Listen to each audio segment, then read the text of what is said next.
বেতনে 11,000 টাকায় আমরা সংসার চালাতে পারি না। এই টাকাটা দিয়ে আমরা কীভাবে সংসার চালাবো? অনেকদিন ধরে আমরা দুঃখ পাইয়া দরিদ্র লাঞ্ছনায় ভুক্তি আজকে আপনার এই জায়গার মধ্যে আমরা দাঁড়াইছি।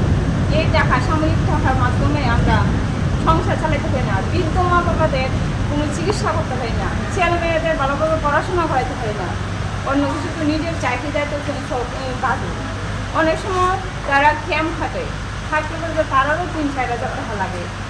এই সাময়িক টাকারা 7,000 টাকা আমরা কীভাবে সংসার চালাই?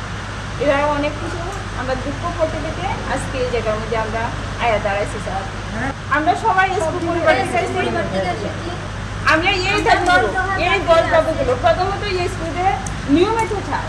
আমরা প্রথম যে দিলাম আমরা স্কুলে নিয়মিত দরকার।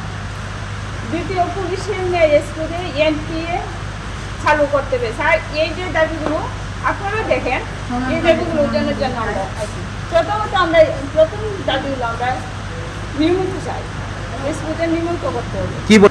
আমরা আশ্বাস দিয়েছেন, প্রথম আশ্বাস দিয়ে আমরা দিয়েছি, এটা পাঠাবেন।